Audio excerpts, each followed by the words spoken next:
Thank you.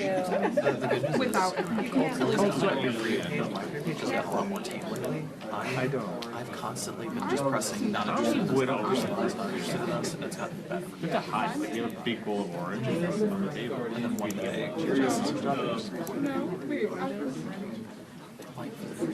That's what I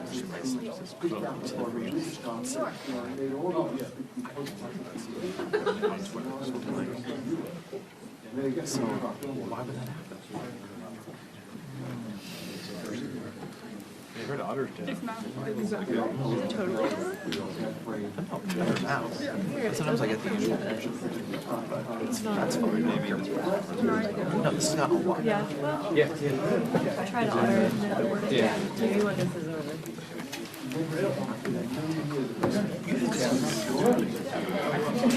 See, It does sound rather, even the live, like, closed captions on the cover. Have it.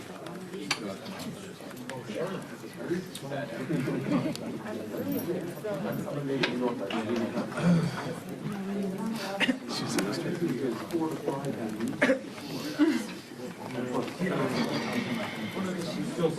Wait, do you have any good ones? I don't, I'm sorry. I'm not gonna have a It's also my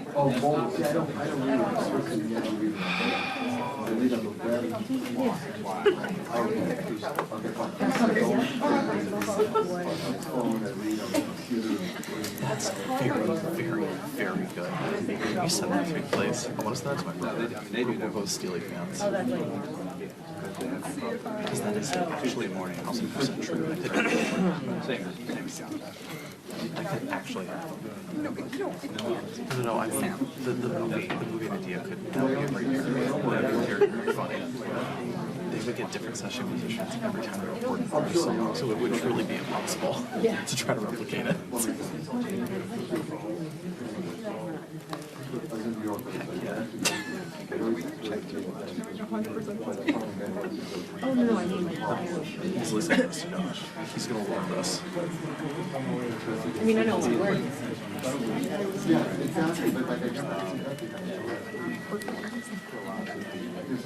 Like, I'm too tired for this. It sounds like the early 2000s, but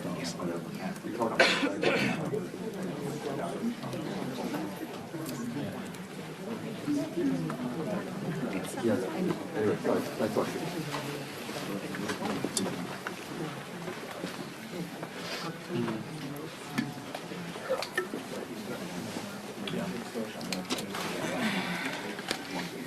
someone just found that.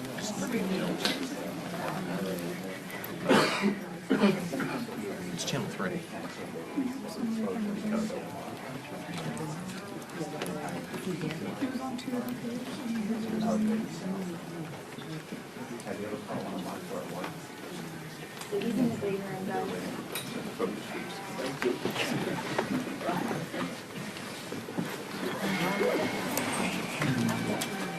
What's up, man? Oh, it was on international, yeah. We can call around and do it. As long as you don't block the TV cameras. Okay.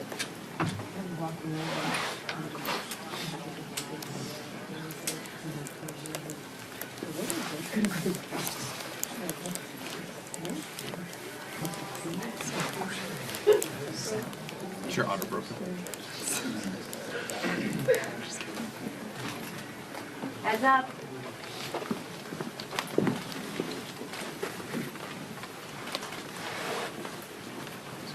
Morning, everyone. Morning.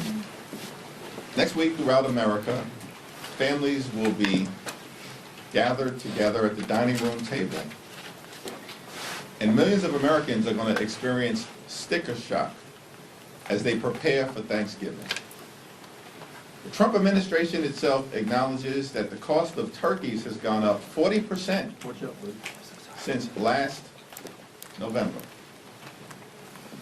Grocery costs are through the roof, housing costs out of control, electricity bills through the roof, and the Trump administration and Republicans here in Congress continue to refuse to extend the Affordable Care Act tax credits.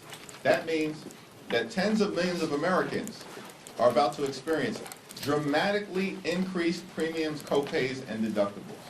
In some cases, health insurance costs are going to go up $1,000 or $2,000 per month. We have a cost of living crisis in the United States of America, and Donald Trump and Republicans haven't done a damn thing about it. In fact, costs aren't going down, costs are going up all throughout America. And the Trump tariffs are costing everyday Americans thousands of dollars in additional expense per year. Now, House Republicans are on vacation for 7+ weeks, a taxpayer-funded vacation, until they were forced to crawl back into town. We have a week of legislative session that began on Monday and will last until Friday. And House Republicans haven't brought a single bill to the floor that actually addresses the high cost of living in the United States of America. It's perplexing. What is wrong with these people? What did they not get from their shellacking 2 weeks ago all across America, up and down the ballot, in state after state after state, where the American people have made clear, we don't support Republican extremism. Republicans have done nothing to make our life better. And we're thankful for Democrats for continuing to lean in to driving down the high cost of living. And now we're in the midst of this healthcare affordability fight. And Donald Trump's response to it is, let's repeal the Affordable Care Act. No credible plan to make healthcare more affordable for the American people. Donald Trump's plan, adopted by House Republicans, is let's repeal the Affordable Care Act, and we're going to continue to refuse to extend tax credits that make healthcare more affordable for working class Americans, middle class Americans, and everyday Americans. House Democrats are going to continue to stand on the side of the American people. Our fight will be to continue to lower the high cost of living, to address the Republican healthcare crisis, fix our broken healthcare system, extend the Affordable Care Act tax credits, and actually do things that are designed to make life more affordable for the American people. Questions? Leader Jeffries. Honor? During the very high profile Michael Cohen hearing, Stacey Plaskett was in direct communication with Jeffrey Epstein, and this was after he pleaded guilty to sex crimes. This is after the Miami Herald investigation into all these heinous acts. So why, as a Democratic leader, why are you okay with that? I expressed my position on the floor yesterday. My statement speaks for itself. In a bipartisan way, the resolution that was introduced targeting Stacey Plaskett was defeated. And it was defeated for several reasons, including the fact that it was a dramatic overreach related to throwing her off her committees. But what about her Democrats- actions? Her actions. If you're going to ask a question, you got to let me answer. Democrats and Republicans defeated the censure. Stacey Plaskett has made clear her position as it relates to Jeffrey Epstein repeatedly, and her words speak for itself. She said, quick, I'm next, I'm up next. Thank you, Leader. Now, following up on that, should Plaskett be sent to ethics, and should there be an ethics investigation? There was a vote on that yesterday. My vote speaks for itself. Republicans decided not to go down that road. Leader Jeffries. Thanks. Yeah, have you met with MBS yet? And if so, what was discussed? And if not yet, will you be? I was part of the bipartisan meeting hosted by the Speaker this morning. I asked the Crown Prince about his views relative to a just and lasting peace between Israel and the Palestinian people, and his views as it relates to the importance of a two-state solution. Crown Prince reiterated his view that a one-state solution in Israel is impractical and that the best path forward, of course, involving the reconstruction of Gaza, is to eventually find a robust path toward a safe and secure Israel, living side by side in peace and prosperity with a Palestinian state. I support that position. I think we'll continue to stand by the special relationship between our two countries. It's incredibly important. But as we move forward to find a path toward a just and lasting peace, ultimately, it has to involve a safe and secure Israel, living side by side in peace and prosperity with a Palestinian state, where the Palestinian people can realize their aspirations for dignity and self-determination. Crown Prince reiterated what he has said publicly, his commitment toward finding that path forward. And was Jamal Khashoggi mentioned at all in his murder? It wasn't mentioned in the conversations that I was a part of throughout the meeting. Leader Jeffries. Thank you, Mr. Leader. Leader Schumer told reporters yesterday that he consented to adding the Senate phone records provision that the House will vote on tonight to repeal. He said that he wants to make sure that at least Democratic senators were protected from Bondi and others who might go after them later on. Were you previously aware of Schumer's consent, and what's your reaction to it given your opposition to the provision? No, and I haven't had the conversation with Leader Schumer. What I can tell you is that during the Rules Committee that House Republicans had last week, they expressed their outrage. Republicans expressed their outrage at this Republican senatorial slush fund that was put into the spending agreement that they all voted for, notwithstanding the outrage that 8 Republican senators have basically built into law a slush fund that will give those senators millions of taxpayer dollars. That's special treatment for United States senators in the Republican Party. Part of the bill that they all voted for last week. Now, later on today, we're going to be voting on legislation to remove that Senate slush fund that benefits 8 Republican senators.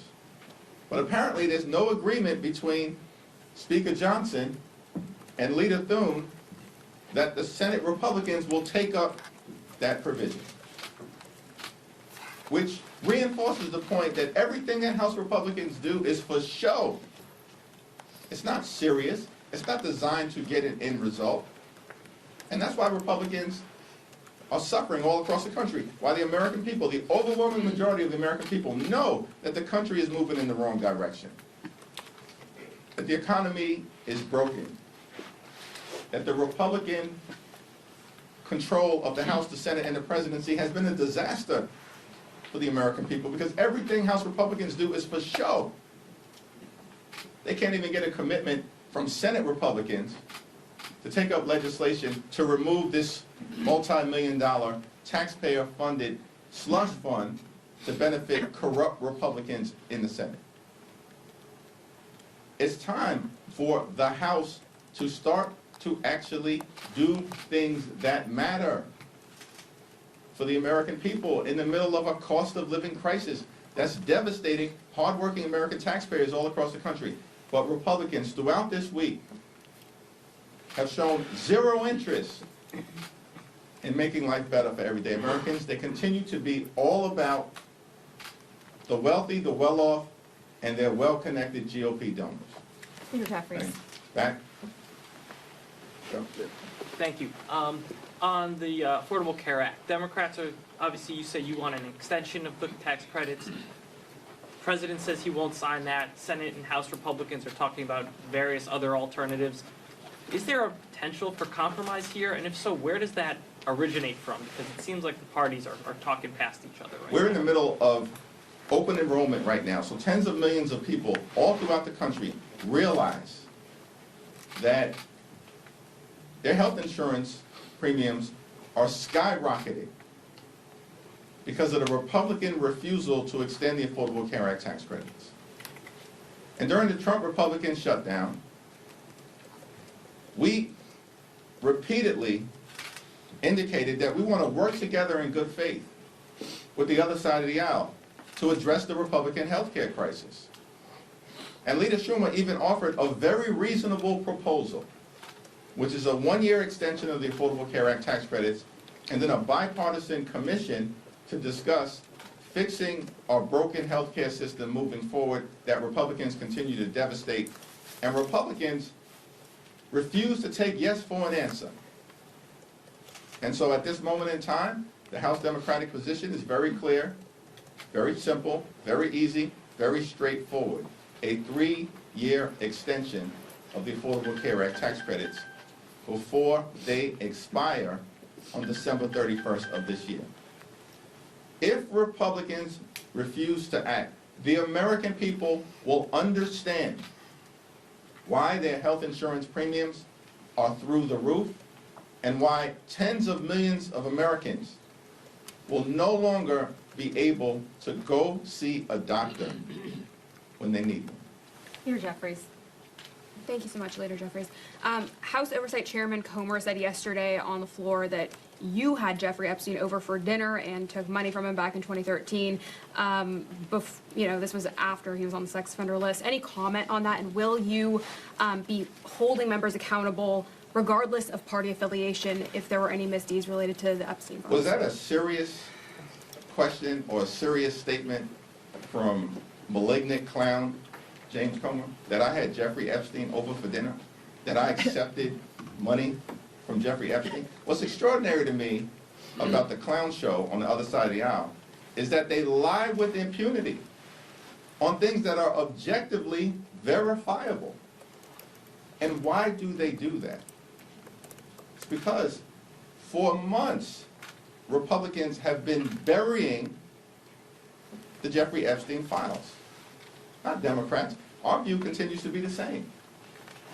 We want to make sure that what the survivors have asked for, which is full and complete transparency in order to bring about accountability, actually happens. And Congress decisively and in a bipartisan way acted yesterday with respect to the release of the Jeffrey Epstein files. That's a victory for the survivors and a victory for the American people. And Donald Trump needs to sign that bill into law expeditiously. Some Republicans have implied that there's been a backdoor deal made for those Republican votes yesterday on the Plaskett censure in return for not bringing up a Corey Mills censure. Do you have any response to that? And was there a backdoor deal made there? What Republicans have Anna suggested that? Palomuna, who else? Mace, a couple other women Yeah, Republicans. the only thing that I can say is that Democrats are not going to unilaterally disarm. And there's a long list of Republicans worthy of censure. A long list of Republicans. Not enough time in the legislative calendar if Republicans want to go down this road of censuring members or throwing them off committees. Thank you. Background. Thanks, Leader Jeffries. A couple months ago, you had done an event downstairs with Jared Golden to promote a discharge petition on restoring some collective bargaining rights for federal workers. That discharge petition hit 218 on Monday. I'm just wondering what happens now. Do you anticipate that that will be called up? Will there be a vote on that bill in December? Well, Speaker Johnson is required, pursuant to the discharge petition, to set in motion an up or down vote on restoring collective bargaining for hardworking federal employees. And that's a bipartisan discharge petition that will trigger that vote. So we know the votes exist in the House of Representatives.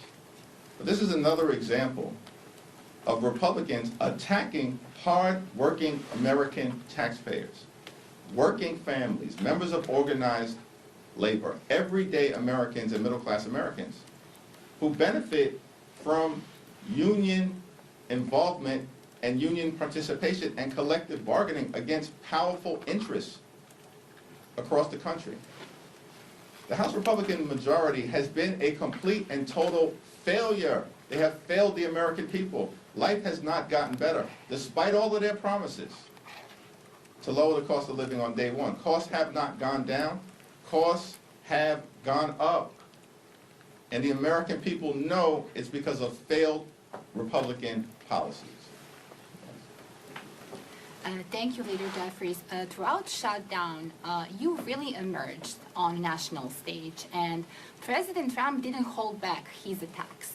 I know this may sound perhaps counterintuitive, but did this give you perhaps more confidence that he sees you as a strong opponent, the one who can move the political needle, and do you consider presidential run 2028?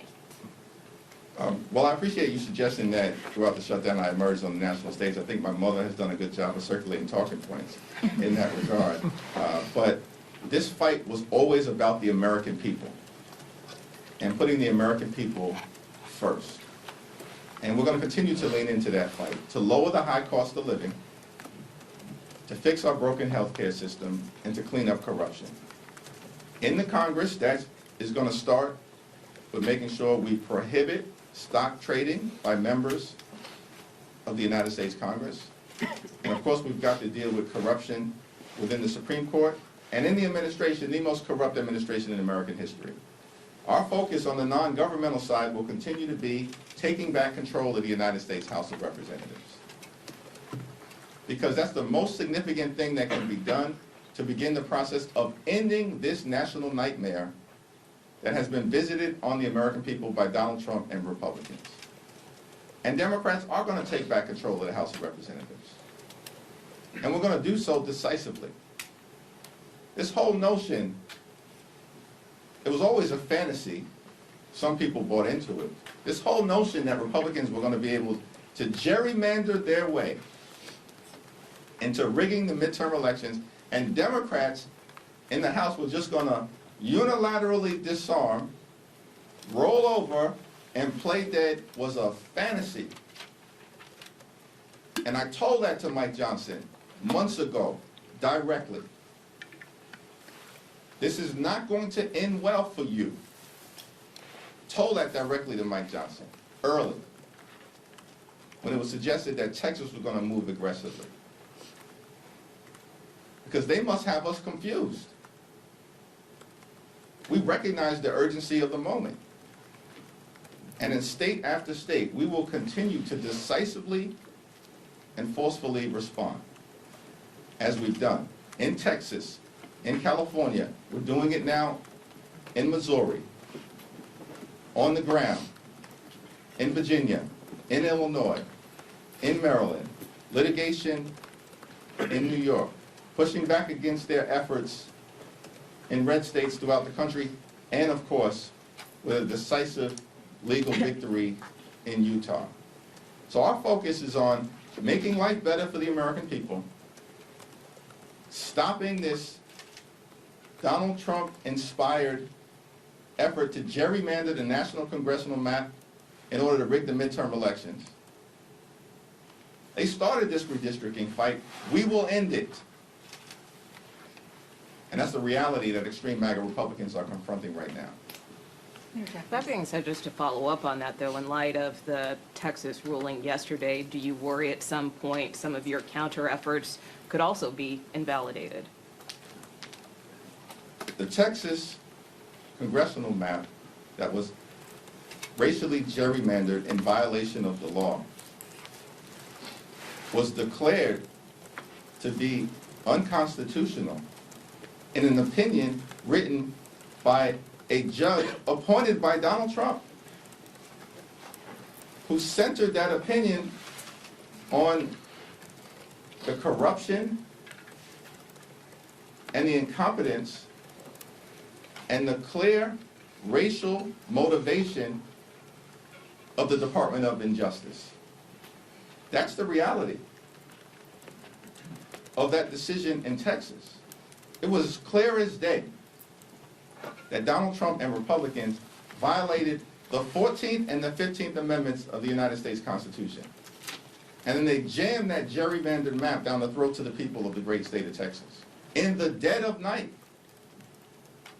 In California, it was a democratic process that ultimately was presented to the voters in the form of Proposition 50, and I'm thankful for the leadership of Governor Newsom. The congressional delegation in California did a tremendous job with respect to the leadership that we saw from everyone. Nancy Pelosi, Pete Aguilar, Zoe Lofgren, incredible job, but everyone in the delegation, and of course working with our partners in the state legislature, they intentionally leaned into a democratic process that also ensured there was strict compliance with both the Voting Rights Act as well as the 14th and 15th Amendment to the United States Constitution. Very different process. And so the litigation that has been filed, or at least threatened, by the Department of Injustice against the California map is frivolous. And by the way, these people at the Department of Justice are both corrupt and incompetent. So much so that they detonated their own gerrymandering efforts in Texas. And because Texas has fallen, these people are now in full panic mode because they've set in motion a process that is not going to work out well for them in the end. Leader Jeffries. Thank you, Mr. Leader. You said just a moment ago that there's a long list of Republicans worthy of censure. Nancy Mace is going to be offering a privileged motion to censure Corey Mills later today. How do you plan to vote on that resolution, and will Democratic leadership be whipping your caucus for this vote? We haven't had a conversation about the resolution because we haven't seen the resolution, so I'll have to take a look at it. Yes? President Trump has been posting on social media recently about health care, specifically saying that the only health care he will support is sending money directly back to the people. Has anyone from the White House or Republican Party approached you or anyone else in the Democratic Party about a specific plan? No, there hasn't been a single bit of outreach from Donald Trump or the White House about confronting the Republican health care crisis, because they're not serious about it. It's not even clear to me that Donald Trump understands how the Affordable Care Act tax credits operate, because hardworking American taxpayers currently have the option to either utilize the tax credits on a monthly basis to lower their health insurance premiums significantly, or take the tax credits in connection to the filing of their taxes at some point on or before April 15th. The money can already go directly to the taxpayer. So Donald Trump has zero idea of what he's talking about. This is all fantasy. It's all political theater from Donald Trump. He's got no interest in making health care more affordable for the American people. And by the way, this is the same group of folks, House Republicans, who have literally tried to repeal the Affordable Care Act more than 70 different times over the last 15 years. This is the reason why in public opinion survey after public opinion survey, before the Trump shutdown, during the Trump shutdown, and after the Trump shutdown, the American people overwhelmingly trust Democrats to deal with fixing our broken healthcare system. Thank you. Just to clarify on a follow-up question on the James Comer accusations, are you saying that your fundraisers never solicited money from Jeffrey Epstein in exchange for a meet and greet? Because he's saying that there's emails proving that. I have no idea what James Comer is talking about in terms of anything that any prior consultant may have sent. I had no idea about that either, but James Comer apparently made the representation on the floor of the House that I sat down with Jeffrey Epstein, had dinner with Jeffrey Epstein, have contributions from Jeffrey Epstein. He's a stone-cold liar, and James Comer knows it. This is all part of an effort to try to deflect from their failures as a House majority to deal with the issues of importance to everyday Americans, and of course, to the fact that Republicans have been running a pedophile protection program for the last several months. until the survivors, partnering with a handful of courageous Republicans led by Representative Massey, partnering with Representative Connor, and House Democrats, forced Donald Trump, forced Mike Johnson, and forced the Republicans to capitulate so that the American people could have the transparency that they deserve. And just a quick follow-up, do you regret that Stacey Plaskett did what she did, and is that something that you would tell other Democrats not to do in the future? I think that Stacey Plaskett has spoken extensively on this issue, and I'll let her words speak for themselves. Thank you. Following up on ACA, I know you mentioned your position of the discharge petition for the 3-year extension, but what about something like the Kevin Kiley, Sam Ricardo, the bipartisan bill that it's a 2-year extension, it adds income taxes, a couple other conditions. Is that something that leadership could get behind? Yeah, the House Democratic position right now, supported by the overwhelming majority of House Democrats, is a 3-year extension of the Affordable Care Act tax credits.